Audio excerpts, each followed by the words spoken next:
everybody. I am so excited to welcome Harry Hart-Browne back to the channel. Welcome, Harry. I'm going to let my cat in, otherwise he's going to mew. Let the mewy cat in. My puffin's on the couch behind me, snoring. Welcome, Harry. I'm so happy to have you back, and I think it's really well-timed, and here he is. Hello. Who is this cat? This is Jack, and Jack adopted us. He just started coming around, and then he just made himself part of the family. Somehow won over our dog, and wow. So he has earned his place for sure at the table. Yeah, he's a sweet, really sweet Gorgeous. cat. So I wanted to have you on because I just think it's really I think it's a good time to remind ourselves about the good in the universe and the fun in the universe and the happiness in the universe, and just take a break from all the mucky muck that's happening, because it just is. Are there problems now in the world? I hadn't noticed. Well, there's a few. But yeah, a little bit. Mm-hmm. Yeah, absolutely. Absolutely. There's a theme I wanted possibly to explore with you later, if there's time, which is the idea of redemption and turning things around when people have come to Jesus or come to the light moments. Because I think that's important now in terms of getting us all together and forgiving and understanding everyone's trying their best. Right. Right. But I would love to talk to that. I would love to talk about that with you. I want to start just because now Harry, just in case you don't know him, he's an actor. He's a storyteller. He has a YouTube channel, Harry Hart-Browne, and he tells the most amazing, whimsical, interesting, fantastical stories, which he calls Holy Mackerel Moments. And they're amazing. They're always uplifting, always make you think, always make you kind of in awe and in wonder, which I love. But for those who don't know you, Harry, where does Harry come from? Where did you come from, Harry? And also, what was your tell us a little bit about your spiritual journey coming up in the world. Sure. I'm from the outskirts of Flemington, New Jersey, and spiritually, it probably started with my acting at age whatever second grade is. I was cast in as the second brother in The Three Golden Pears, I'll have you know. Lucky. But on the first day of rehearsal, when I walked up on that stage, instead of sitting in the audience, which one usually does in the auditorium to see something, I was going to go on the stage to rehearse a play, and I knew I was home. And years later, a psychic told me, you felt so at home because it's in your DNA. It's in your blood, acting. And she saw me in a past life as a stage actor in the 1880s in England. She saw me as a film actor in the 1920s in early Hollywood doing silent films. And she said, I was so enamored with the idea of performing that I even incarnated in Italy one lifetime to be an organ grinder's monkey. She said, what could I say? I believe it. She said, you were treated very well. It was a happy lifetime. I said, well, good. That's wild. Anyway, so after I got that taste of it again in second grade, I couldn't stop acting. And so I was in as many plays as possible. Studied acting in Boston, moved to New York. When I was in New York, my friend Robert turned me on to the Seth books, The Nature of Personal Reality by Jane Roberts. And apparently that's how Marion Williamson. What year was that, Harry? Was it like 80s, 90s? No, I graduated in 74. It's around 76. Okay. not 1876, unless it was another life. And apparently that book started Marion Williamson on her journey too, or that set of books, the channeled Seth material books by Jane Roberts. Do you know of them? Oh, yes. Oh, okay. Yeah, they boom, my circuits blew open when I read them, because it was like being reminded of stuff I already knew, but needed to be reminded of. You know, we create our own reality and thoughts and things. It's all love, it's all unity, but deep and complex. And I went, oh my God, I could be high on 1.5 pages for the whole night because it was very dense and yet written in a way I could understand. Uh-huh. That made me want to blend my acting desires with my spiritual interests. So when I got to LA, I wrote a spiritually themed one-person show called Special Delivery, a 20-character one-man play about remembering the spirit while doing the Earth gig. And I performed it all over and it is on YouTube, by the way. Oh, wow. Darn good. I looked at it recently. I went, damn, Harry, how'd you do that? I think I was being guided. I was going to say, clearly a channeled thing, because that's... It was, once I opened up to doing it, I got my notes every morning. Like, what's today's scene about? It's about the Schlocker character, and why not have him do that? It really was like I was channeling. Right. And the whole idea is I'm an actor in spirit, and I want to be in a play. So my higher self says, do you want to play Harry Hart-Browne on Earth? I go, okay, what's that? He go, oh, you'll see, but you're going to forget about us, your spirit friends and me, once you're there. I said, yeah, right. As if I could forget about you.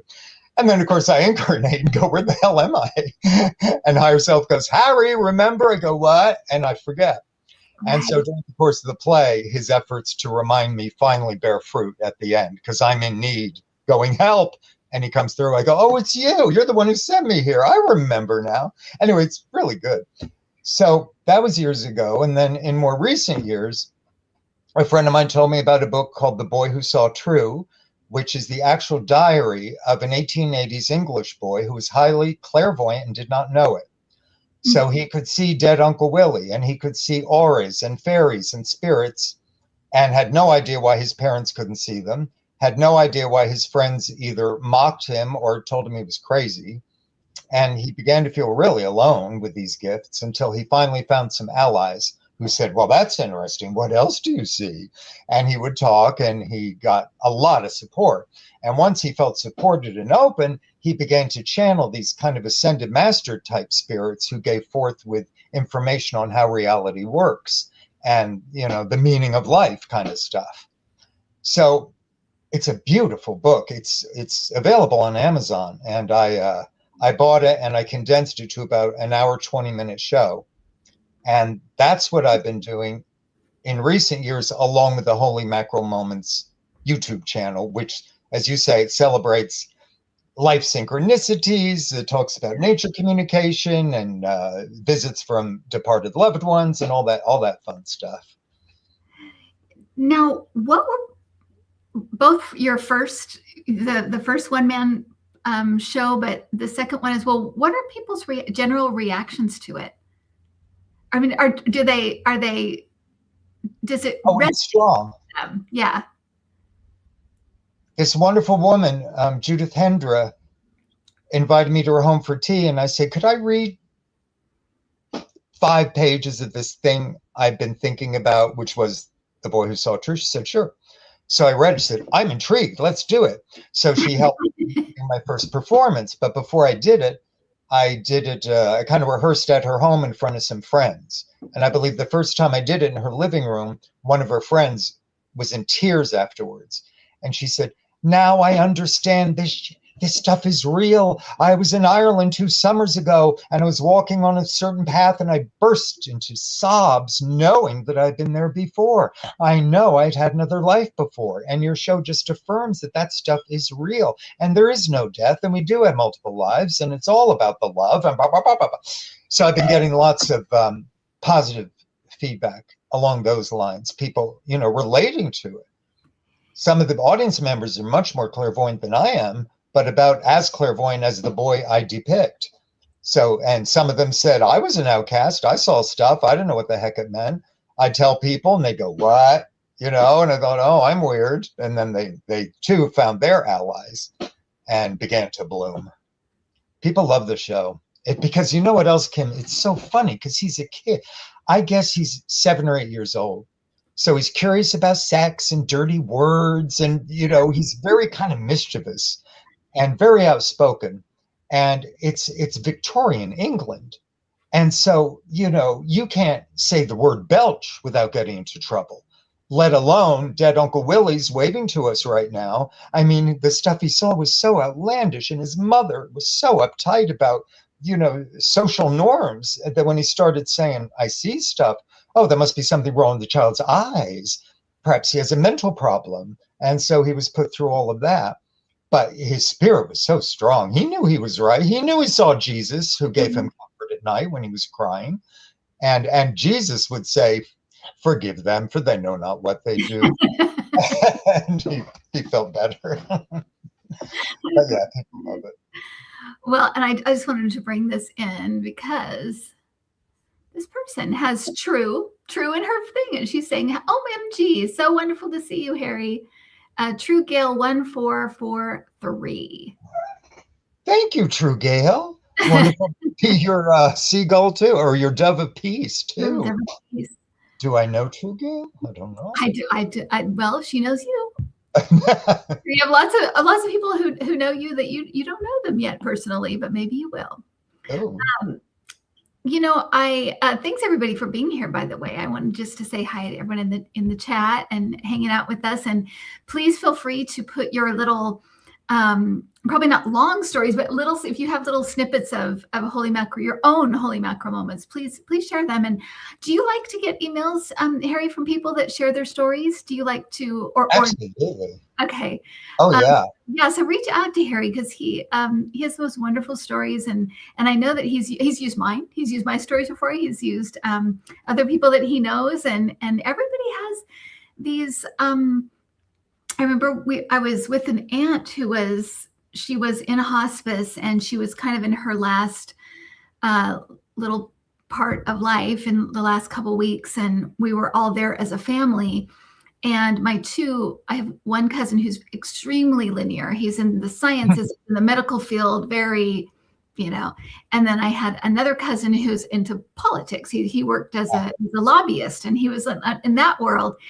Wow. And in that time frame, we started talking about these kind of synchronicity moments. And I was sharing some of my ghosty things and spirit things and things like that. And they both had their own stories that I never would have guessed, but they had their own stories of, I don't know what it was, but I know it wasn't something, from this earth. See, when you go first, that gives them permission to kind of edge out of their metaphysical closet and go, well, it's like, yeah. Oh, really? And so it emboldens them to give credence to their experiences, which is wonderful. Absolutely. I have a bunch of stuff I'd like to share. Please do. Yeah, and could you explain to people what a holy macro moment is, so they know what we talk about when we say holy macro? Oh, sure. Yeah, I consider it a moment of amazing synchronicity. They happen in little tiny ways in everyday life. Like my most recent one was, I was in the store about to buy bok choy, and something said, don't buy it. And I didn't know why, because I could afford it. I needed it. I liked it. I wanted it, but I didn't buy it. And then later that day, a friend of mine said, do you want this? 2 huge things of bok choy she gave me as a present. So no wonder I was impulse not to buy it at the store. I was going to get bunches of it free in about 2 hours. I didn't know it, but some part of me did know it. So that's like a little ding. Right. But a more major example of what I would call a holy mackerel moment, the 2 ones I always talk about are the Little Mermaid balloon that the girl released in Lone Pine, California, a Mylar balloon of a big colorful picture of the Disney Little Mermaid. Released it with her name and address attached to the string. It landed, it turns out, 2,500 miles away on Prince Edward Island off the coast of Maine. And the couple who found the Little Mermaid balloon found it stuck in a bush at the edge of Mermaid Lake in the town of Mermaid. Yeah. Yeah. I kid you not. You can't make it up. You can't. That is crazy. And that is like, the things that actually happen in life are crazier than fiction. They really are. They cannot, like you said, you can't make it up. Yeah. What stories do you have, or what do you have for us today, Harry? What stories do you have for us? Because I can't wait. Oh, I can't either. I've been so excited. I feel so, once in a while you feel the oneness. you feel it and you kind of know it. And it's beyond words. And I've always liked dot-to-dot books. And so my recent experiences have been like connecting the dots. Uh-huh. And what I'd like to share starts with doing The Boy Who Saw True as a performance piece, going onto the Amazon website and reading the reviews of the book, the actual diary. And as I scrolled down, I saw one comment said, "This book reminds me of Leslie Stringfellow." I thought, what? It's a book called The Afterlife of Leslie Stringfellow. I thought, I've never heard of him.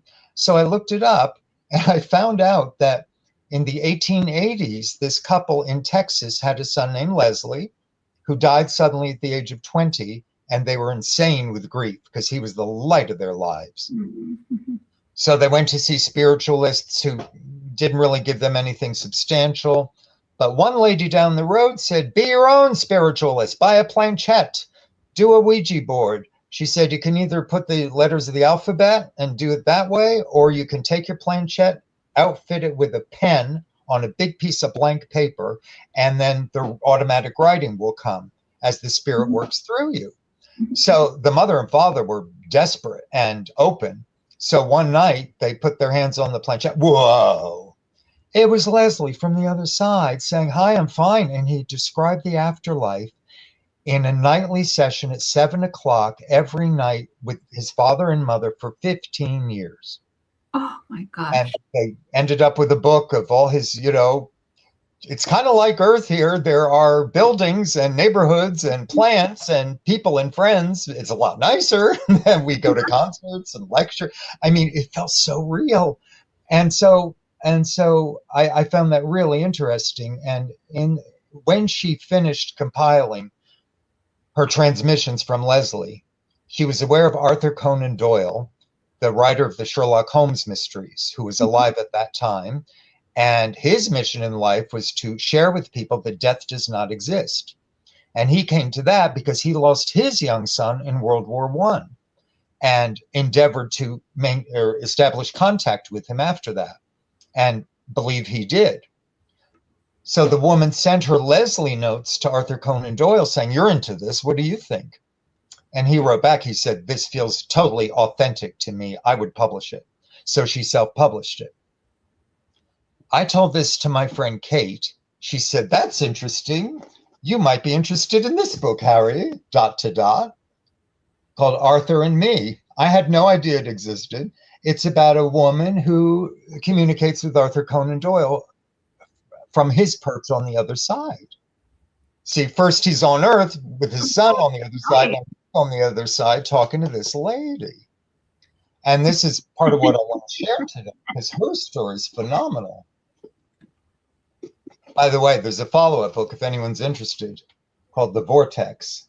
Oh, interesting. These are fascinating. I'm going to have to look. Now I'm going to be getting a bunch of books. And they're really good. The lady's very analytical. It's in great detail. And I go, okay. But then boing, these amazing things happen. She was a finance lady, totally corporate. Oh, totally really? What you said about the scientist or whoever was not very right. Yeah. And so this wasn't into, materialist. Yeah. Oh, yeah, totally. Yeah. Earthbound, physical stuff. It's real. That's the only thing that's real. Well, one day she saw a really vivid mental picture of a horrible car accident, and it came and went, but it was vivid. She thought, what the hell was that? 3 days later, she opens the newspaper. It's an article about a car accident with a photograph that exactly matched the mental picture she had received. She said, what's going on with me? And that's what put the question in her head of that's what started her spiritual path. So she began to meet with other like-minded people to explore clairvoyance and other dimensions and stuff. And they decided to sit, maybe 6 people once a week, and just take a few deep breaths and be open to spirit and go where they were guided. Well, Arthur Conan Doyle showed up early on and said, I'm going to help you guys with this endeavor. You should know, as you explore mediumship, it will be physical mediumship. And they thought, what does that mean? Basically, it meant we move stuff.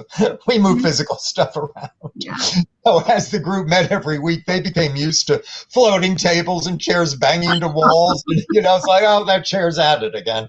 I mean, they became so used to it. Yet they knew if they told other people, they kept meeting and getting more and more information and clues like breadcrumbs, kind of like a Sherlock Holmes mystery. Go to this place, find that out. And basically they were told, you need to find another building to hold your meetings at, and we will help you find it. So over the course of years, they were finally led to Edinburgh, Scotland. And Spirit said, you will know it's the right building when you think of Gone with the Wind. I thought, what?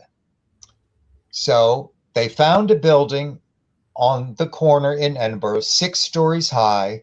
You open the door, it's this huge entryway, the huge sweeping staircase, just like Tara and Gone with the Wind. And they went, this is it. This is the one they've been talking about. So they moved the Arthur Conan Doyle Center. They established it in that building, refurbished it. It became this buzzing hub of workshops and healing sessions, and people loved it. And it became open to artistic events, stage plays, musical events, lecture, you name it. So the next series of things I like to share are what happened with them in that building. Yeah. They wanted to celebrate their first anniversary. And Anne, who wrote the books, whose point of view is always where I'll be talking from, she was on a bus reading the newspaper, and there was a picture of Arthur Conan Doyle in the newspaper. She thought, he's been dead for years. I think about him a lot, but why is he in the newspaper? And it was an article about a nearby school that had an ancient sycamore tree in the yard that had to be chopped down because it was deemed dangerous. The owner of the school discovered that that school building had once been Arthur Conan Doyle's childhood home, and that he played in that tree as a boy. So he commissioned a musician to make a violin out of wood of that tree, because Arthur Conan Doyle and Sherlock Holmes loved the violin. And then he went on and made another violin and a viola and a cello out of that wood and formed the Arthur Conan Doyle Quartet of musicians who played music with those instruments. And so when she found that out, she called the people and said, blah, blah, blah, we're going to celebrate the first anniversary. And the man who was in charge said, oh, I'll compose a musical piece just for the occasion. And we 4 musicians will come and play on the Doyle musical instruments for your celebration. And they did. But if she hadn't opened the newspaper on that bus, none of that would happen. See. So that's one cool thing. And then another was years later, she was part of the Fringe Festival. Very prestigious theater festival in Edinburgh. Lots of solo plays, lots of all kinds of theater.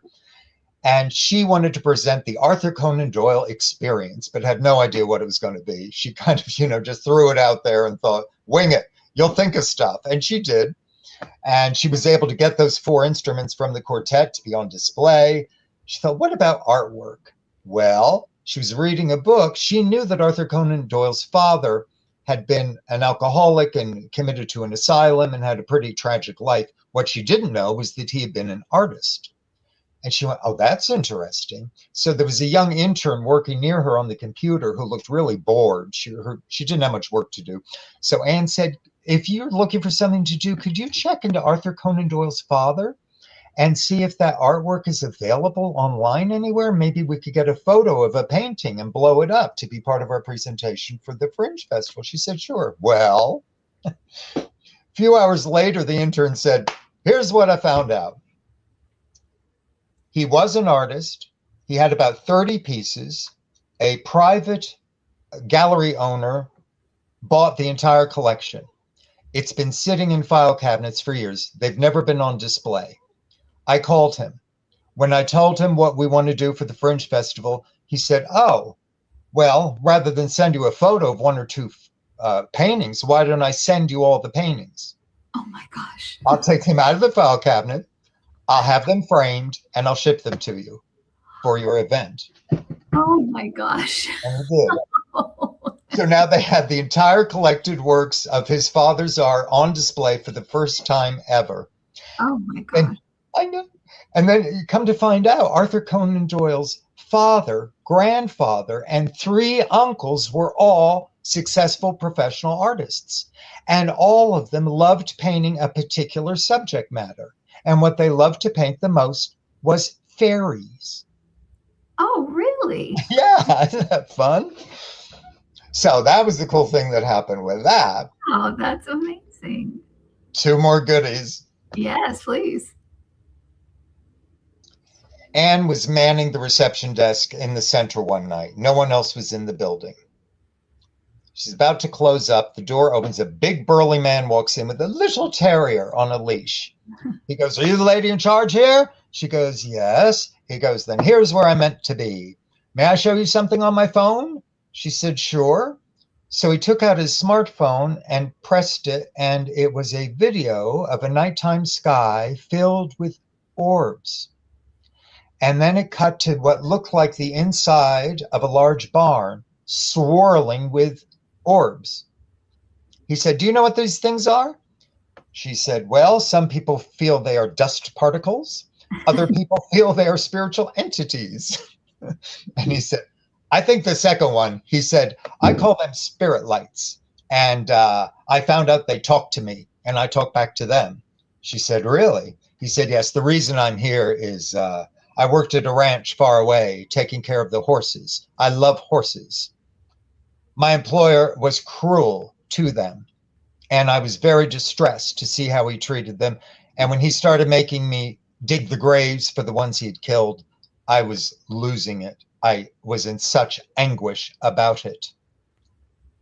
I had to get out of there, and yet it was my only home and my only source of income. It was my job, it was my employment. When I was at the height of my anxiety, that's when I saw the orbs in the sky. And then it came into the barn where I was staying. And that's when they started talking to me, and I talked to them. And I said, "What do I do?" And they said, "You get on a train, you pack up your bag, you get on a train to Edinburgh.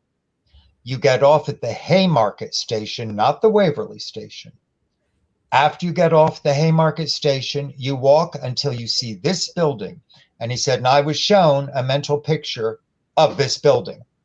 So I got my bag, I got on the train, I got off at Haymarket, I started walking, I saw your building, and here I am.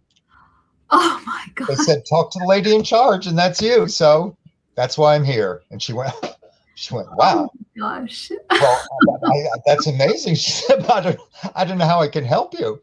He said, "Well, I need a job, obviously. Do you know any jobs with horses? I love horses." She said, "No, we're nowhere near any ranches that I know of, and I don't know of any horses in Edinburgh." He said, "Oh, okay." She said, do you have a place to sleep tonight?" He said, "No." She said, "Well, I really can't ask you to stay here." He said, "Don't worry, I'll find a place." So he left. And she said, "Come back tomorrow. Let me know how you're doing." He said, "Okay." So he came back the next day. She said, "Did you find a place?" He said, "I found a nice doorway with Archie, my dog. We were out of the wind." She said, "No shelter?" He said, "All the shelters I went to wouldn't accept Archie, and I would not be separated from him. So I slept in the doorway. I'll be fine. May I show you something else on my phone?" She said, "Sure." Have at it. We've gone this far. He had been a welder by trade, and he made these incredible metal sculptures of horses, and they were beautiful.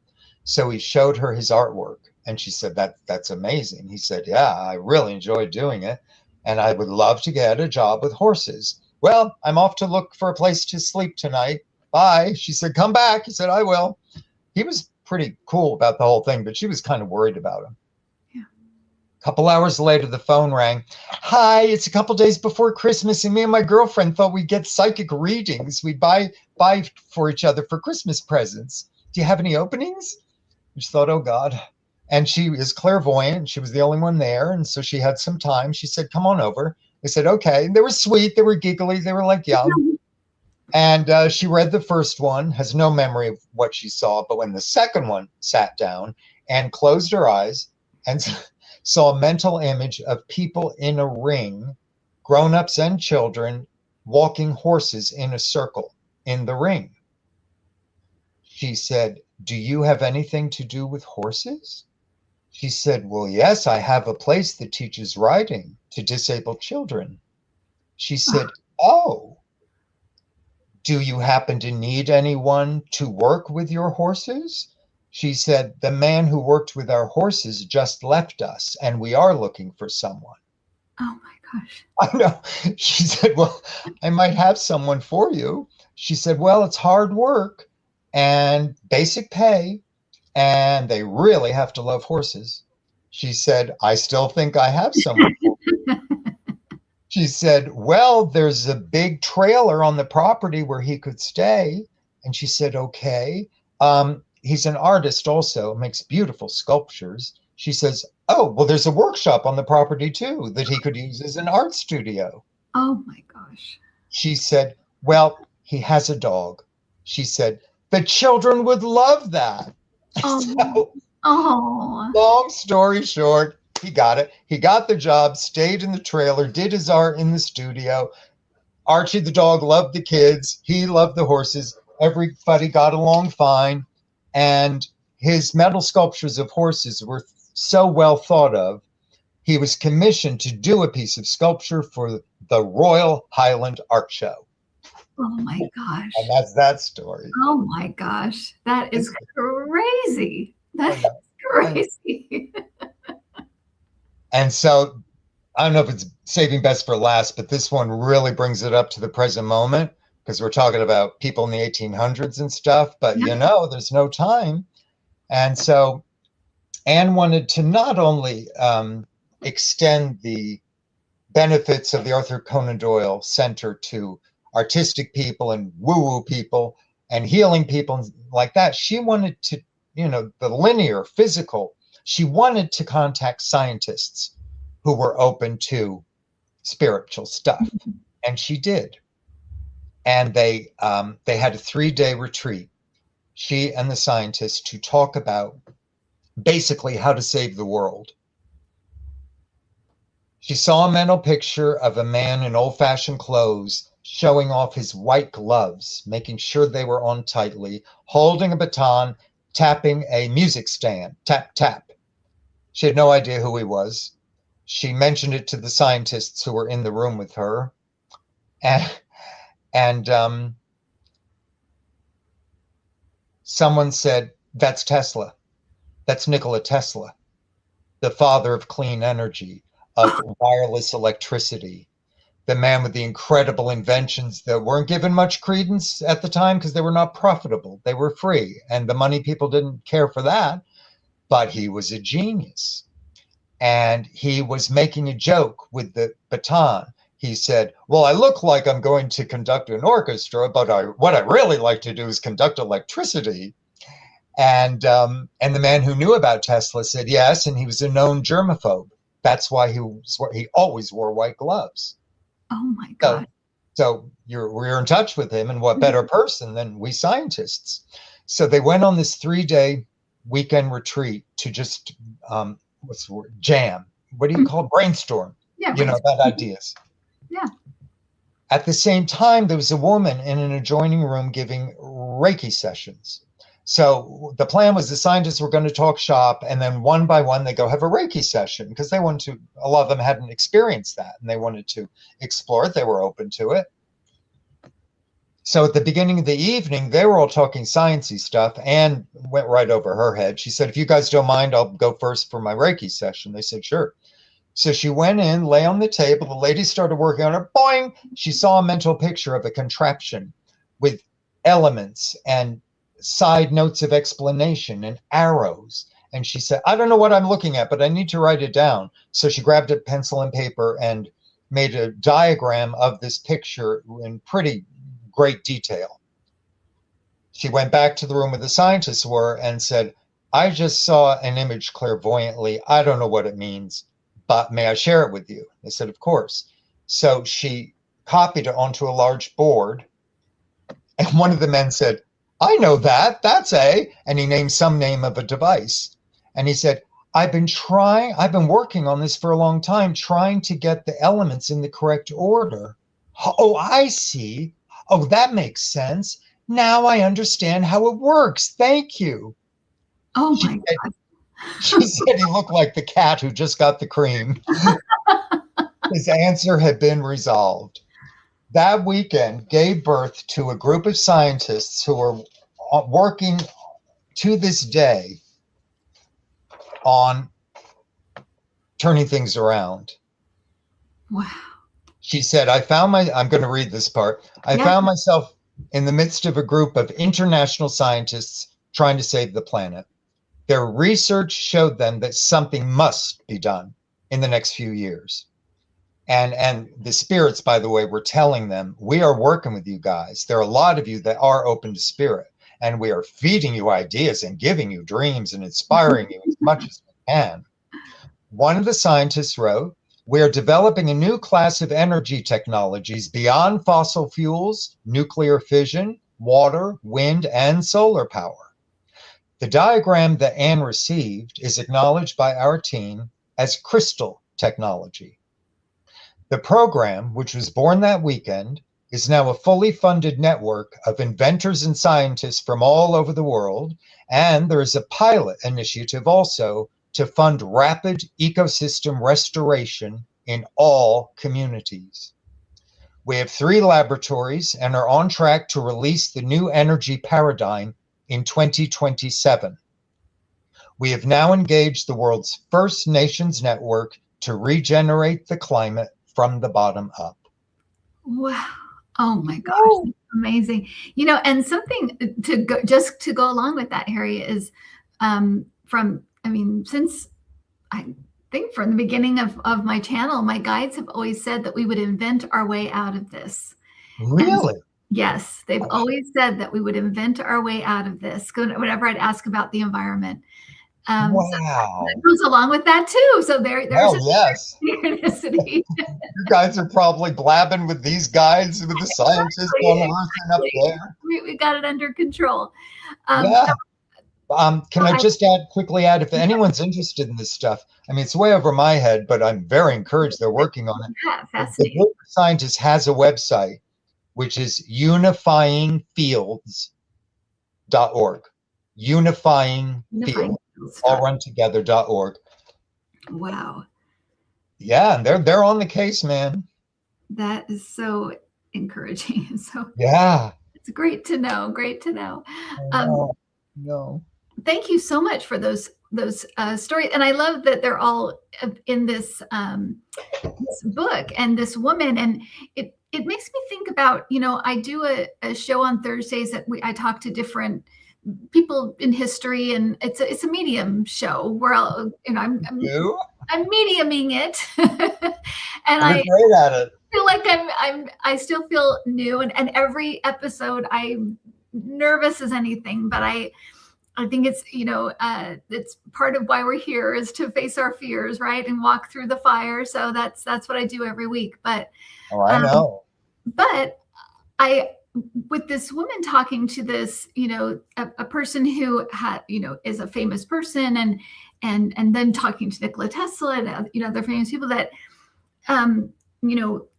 that's the way that we perceive that, that we perceive people as famous, and why would they bother talking to me? I don't know. I don't know.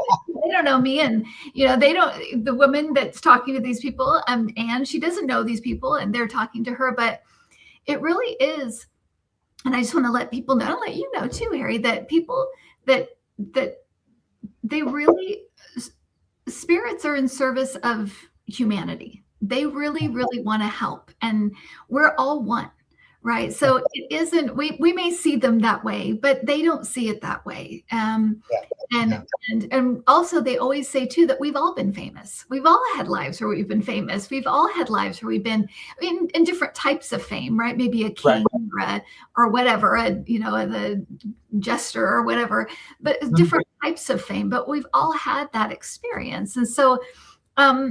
But we've all had lives where we've played different parts, like you said, played different parts and done different things, and that if you have a connection with a person who was famous, or you're very connected to what they did, or you're connected to their music, or that is resonance. That means you're resonating with them. And that's a spiritual thing. That's a spirit to spirit thing. And Right. so don't think that because you love this person and that they're above you. They'd never bother with you. They don't know you. No, you're resonating with their work or with them. And that's a connection. And it's something to build on, right? You can talk to these people. You can have, and sometimes they even reach out to you just because they know we resonate. We're resonating. Right. You've had spirits reach out to you and say, can I be next Thursday? Yeah, exactly. Reach out to you? They do. I mean, no, it's funny because I feel like I pick them, but then I'm like, no, I think they're picking. I think they're saying, I think I'm just picking up, and that's because when I figured this out with a couple of them, but when I kept getting what's his name? The recent president that I did in the 50s. What's his name? Eisenhower. I never, no offense to Eisenhower, but I think of presidents, I never ever think of him. And I kept getting him repeatedly coming in. And I just thought, they're picking me. I think I'm picking them, but they're picking. They're saying I have something to say. Yeah.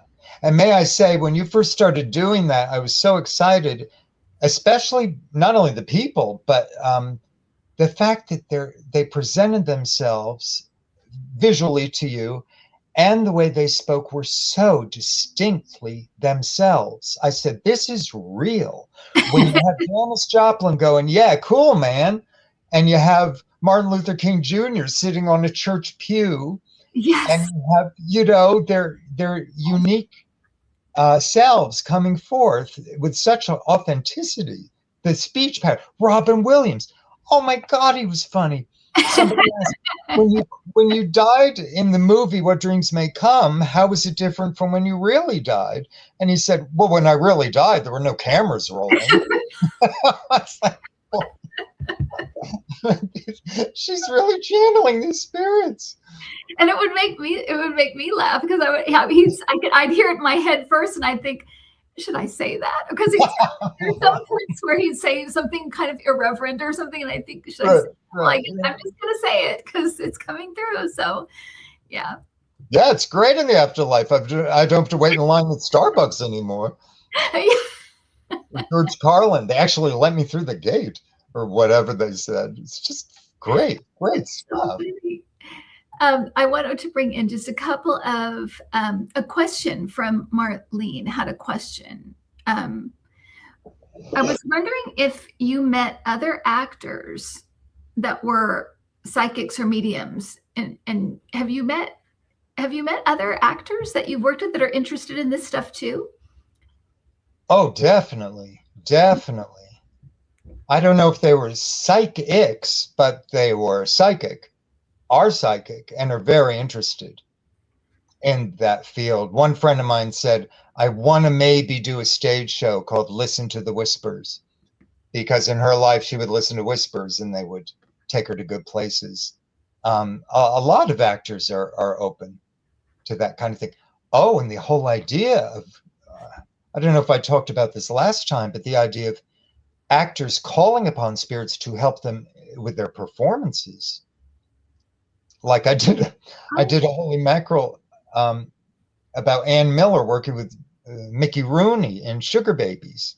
Oh, no, please share. Yeah. Oh, yeah. Well, it was opening night. That was the kind of burlesque show that they did. I don't know when, but their film careers were not it was kind of later in their lives, but they still had the old pizzazz, and they did this very successful kind of burlesque based musical show called Sugar Babies. Lots of songs, lots of dances, So on opening night, they're in the middle of a duet. Suddenly something kicks into Ann Miller like she was hit by a bolt from the blue.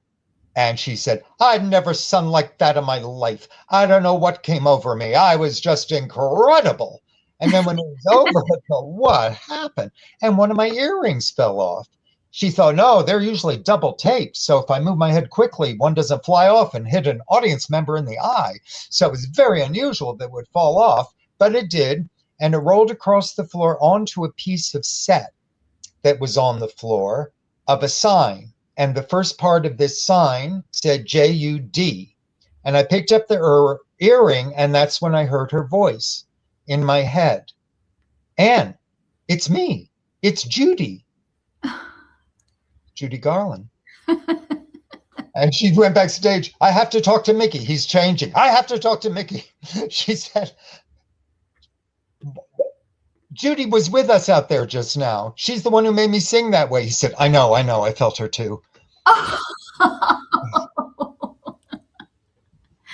That is amazing. And yeah, what a presence, right? Judy Garland, what an amazing presence. And and that's the thing too. I think that, they really have, because they come through they've had lots of lives, right? But they come through as this person for us to talk to, or in that case, to perform.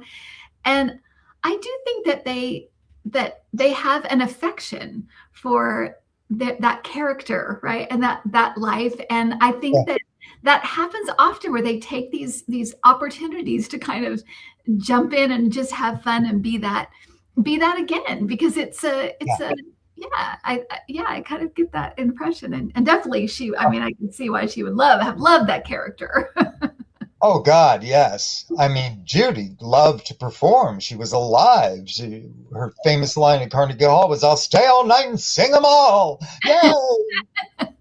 And so it's a win-win. I mean, Ann Miller probably never looked so good singing, and Judy had a ball. And there's an interview with Austin Butler talking about he was about to record a song for Elvis, and he felt Elvis's presence, kind of champing at the bit. And psychically, Austin said, you want to perform now? Come on in, man. It can only help my performance. So he felt like for at least one of the songs, he was channeling Elvis's energy. Oh, that's amazing. And it makes sense, because it's all, artists, that's what they do. I think they're channeling all the time. I really do. I think they're channeling, that even just being in alignment with your purpose, you're connecting with your higher self, and that's connected to everything, right? Yes. Yeah. Did I tell you when it happened to me on stage once? No. I was playing a guy who had really died of AIDS. Only a few months after he died. The play was written by his best friend, Rebecca, and it included actual conversations they had had, which she remembered verbatim. So it was very authentic. It was very touching. The real Warren, who I played, was a performance artist. And he would have cabbages and zucchinis as puppets and make them talk. He's very whimsical and funny. Turns out my friend Vicky knew Warren and sent me pictures of him and a writing of her memories of him. So I started doing the play, and near the end of the run, I was very comfortable in the character, in my lines. It was second nature. So I was open to being inspired. And there's a scene near the end where I'm in the hospital bed being surrounded by my family saying goodbye to me because I'm about to die. Shortly after the scene began, I was ready to play it how I usually did, which was very emotionally. It's my mother. It's the last time I'm going to see her. I was crying and they were crying. It's very poignant. But on this night, I felt this stream of energy just trickle into my left temple and fill me up. I said, oh my God, Warren's here. And he guided my interpretation of that scene, which was not emotional. It was practical. As Warren, my mind said, okay, it's the last time you're going to see these people. You haven't really looked at your mother's face carefully. Look at it now. It's the last chance you'll get. Take pictures. Look at how her earlobe curves. Look at the line of her jaw. Tick, tick, tick, tick. So he's like taking mental pictures of his family's faces.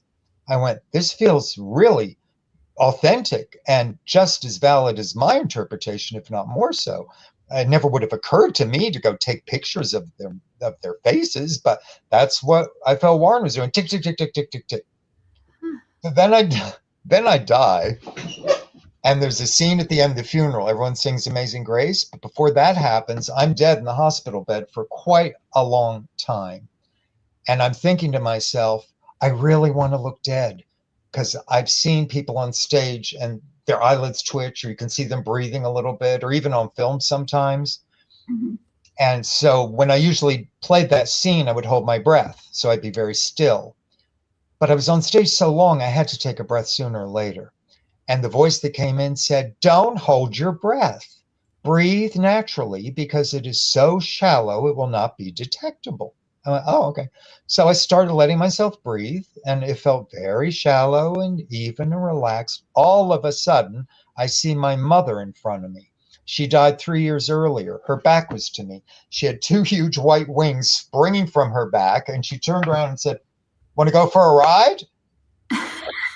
In my mind, I grabbed hold of the base of the wings and we whooshed up to the top of the theater.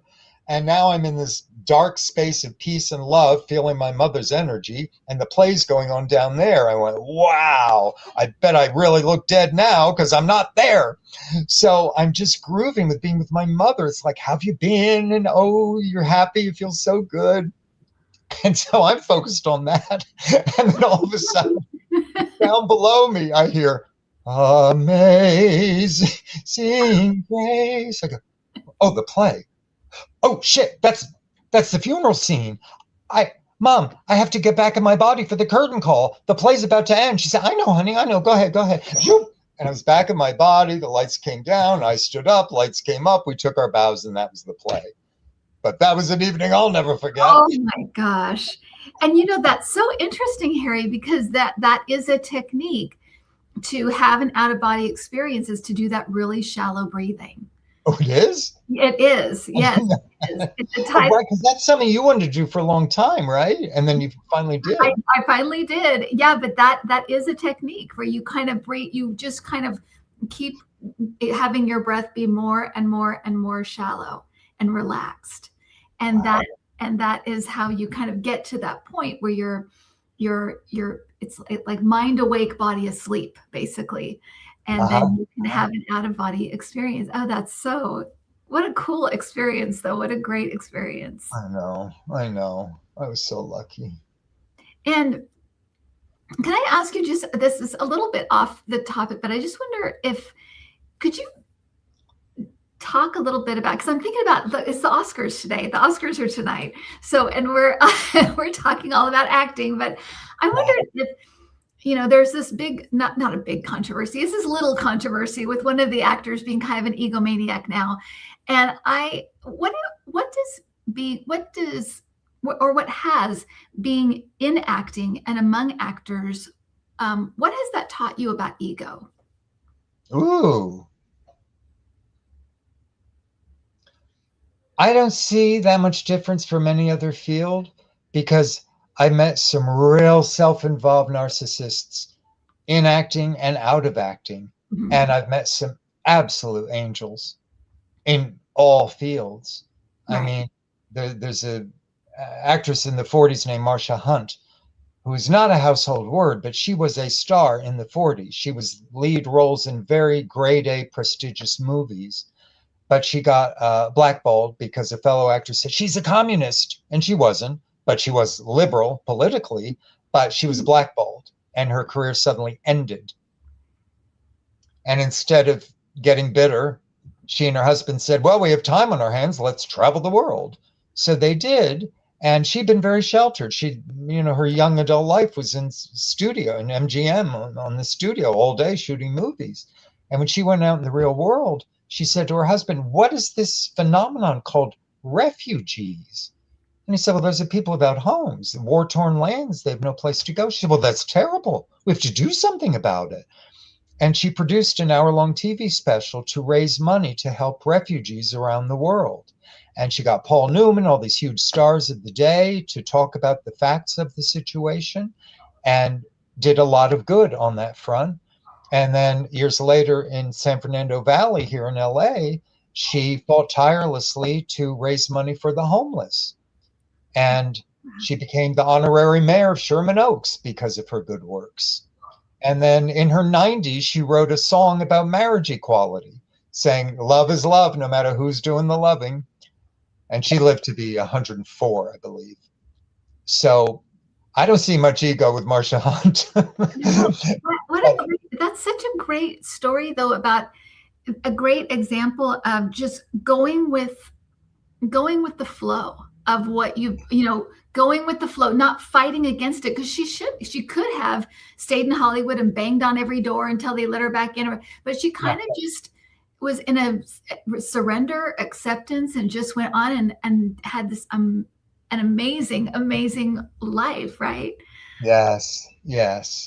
I love those kind of stories. I think about that. I always think about that with because my daughter she's a documentary filmmaker, and so I'm always sharing with her stories of don't give up kind of thing. But I always think of that with Lucille Ball, that she could have kept being the queen of the bees and stayed in Hollywood and been I'm gonna make it into Hollywood movies. But look at what she did when she just kind of went with the flow. She kind of met Ricky, and then she did radio, and then she did television, and then she made it back in the back door, back into movies, because she went with the flow of life. And she was meant to do all this other stuff. But I think it's those kinds of things are such a great example of just go with the flow. Yes. Don't fight and try to, that ego thing, right? Of trying to control and trying to make it happen the way I want it to happen. Like, no, just surrender and go with it. Right. Absolutely. There was a mentality back then that TV was beneath movies. Mm-hmm. And if you're a film star, you don't deign to do television. And then as the work dries up in movies, a lot of actors kind of, well, I'll do this one guest shot. Pretty soon they're only doing TV. A friend of mine worked with Bette Davis on a film called The Catered Affair. And he said he was at her house one night and they were watching an old movie and the end credits came up. And Betty said, "It's so funny, Ray." She said, "Most people in the world read these names, makeup, hair, lights, they don't know who they are, but these are people I lived with every day in the studios. They're like my extended family." And he thought that was so interesting. Then Gary Merrill came home, her husband, because he had done a TV show. And she said, "How was your night?" He said, "Great. I had a wonderful creative experience on this TV show, and I worked with so-and-so, and she's a fine actress. It was really fulfilling and good." She said, "I suppose that's all right if you like television." He said, "Yeah, I suppose it's all right if you like being a working actor." And she said, "I'm a working actor. I am a movie star." They had this horrible fight. But, her ego was saying, "I'm a movie star, not TV." And then, of course, she did tons of TV. But, yep. Yeah. Right. But, yeah, Marsha Hunt just going with the flow. Yeah. Being led by her heart. Yep. Oh, and I'm sorry, Lucille Ball, too. Yeah. Yeah. I guess that happened. Her transition from movies to television was via her love for Desi. Uh-huh. Right. Yeah, and wanting to work together. Yeah. Wanting to kind of keep she'd done together as a couple. She'd done the show on the radio, and they said, "We'll make it a TV series." She said, "Yeah, if Desi can be my husband." They said, "A Cuban with a white woman?" No. She said, "Oh, yes." And then they took a year to do stage shows like vaudeville with Lucy and Desi, showing what great chemistry they had as a couple. Got rave reviews, came back. CBS said, "Well, all right, but you have to cough up the insurance." Okay, that's when Carol Lombard visited her and said, "Do it." Carol was dead, but she came to her one night and said, "Do it. Put up your house for the insurance. You're going to be a success." And then the rest is history. Oh, that's amazing. And so you wanted to say something, Harry, about redemption. And I want to give you that. I want to get back to that before we end our time together. But I wanted to, what would you like to say about that? Thank you. I think it's so important now to have hope that everyone can open their hearts in time, even if it's not in this lifetime. And as you brought up last time, these wonderful stories about George Wallace, the racist who got it during this lifetime and felt remorse and asked for forgiveness. He apologized for his racist acts. And something you said recently really caught me off guard in a good way. I don't remember who you were talking to. I don't know if it's a Let's Chat or a Spirit Speaks, but you said kind of offhand, oh, Epstein's here. He's helping. I went, what? Like he's helping to get the files out. I went, what? I thought, wow, people can turn around and do good stuff. And so I read this story about, and I think it's applicable to every, we have to widen the tent for anyone who wants to act on behalf of humanity and oneness and compassion and love and kindness, even if they're not exactly who we want them to be. As Kamala would say, let's stress what we have in common rather than what separates us. And I read this story about a spirit who was having fun on the other side, but he wanted to do something. He's kind of antsy. And so his guide said, well, you can help those who are stuck in kind of the in-between world to come to the light, if they're ready. And he went, okay. He found himself on a mountainside with a man made of stone on the side of the mountain, looking down at a river. The river was red because the river symbolized the bloodshed that he had caused, this stone man, in past lives. And he was so appalled at what he had done, he paralyzed himself and had been that way for about 10 of our years, not even daring to move because he was so shocked and appalled at what he had done. Because now on the other side, he got the effects of his actions. And so the spirit approached him and said, are you ready to forgive yourself? And he kind of went, what? He said, we're ready to forgive you if you're ready to forgive yourself. And he kind of morphed from stone to human and just awash with tears, like endless sobbing. You mean I get another chance? I can do something good now? It's like, we wish you would. It's, oh, yes. Oh, my God. And then he turned around and started doing his bit to good works, on earth or however he could from where he was to become the love that he was now embracing. And I think it's not only possible, it's inevitable for every soul to come to that point, even if it's way in the future, in another lifetime, or in another dimension. I think we're headed toward living and knowing the oneness and the love that is everything. And that gives me hope too.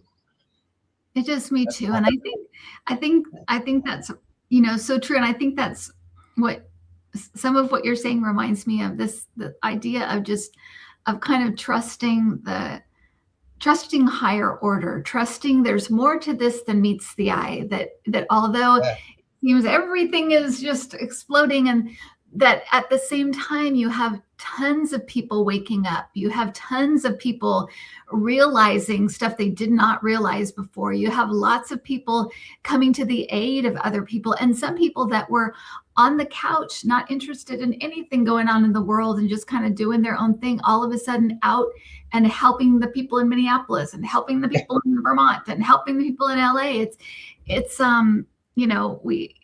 I just think we kind of, when we get to that point where it's just like, I don't know what's going on, then trust that we can't see everything and know everything, but that there is something going on that is pushing us to higher ground, from all different angles. Yes. When you talk about the macro point of view and the micro, I love that. Because if you can get the big picture, the bird's eye view, you go, oh, it's unfolding as it's meant to. This is our evolution. This is the healing process. The toxins are being rreleased so they can be exposed to air and sunlight to heal. It's like that view. I go, yeah, it's a little harder. We're in the middle of it. But exactly. It's random. No, people sign up for this. And on some level, they know what they're getting into.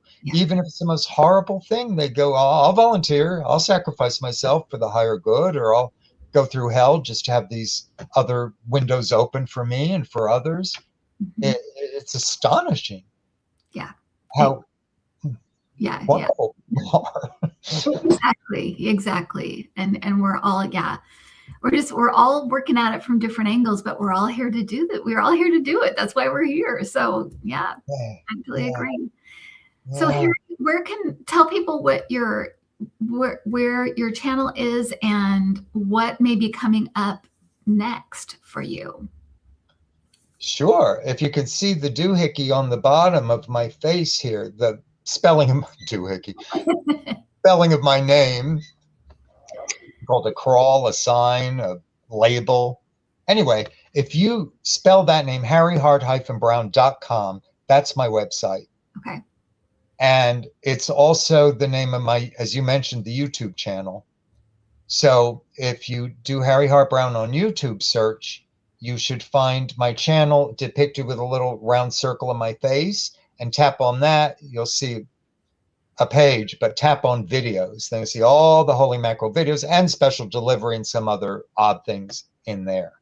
So that's my YouTube channel. And then the website has kind of links to everything. My IMDb page about the acting and that stuff. And then I have tentative engagements coming up for The Boy Who Saw True, the stage play about the clairvoyant English boy. Nothing set in stone yet, but a lot of nibbles, and we would like to do it in the spring. So I'm Nice. hoping that'll happen as well. And then I do the mackerel moments whenever I'm inspired to. So it's kind of irregular, but I'm beginning to do them more frequently and of less duration.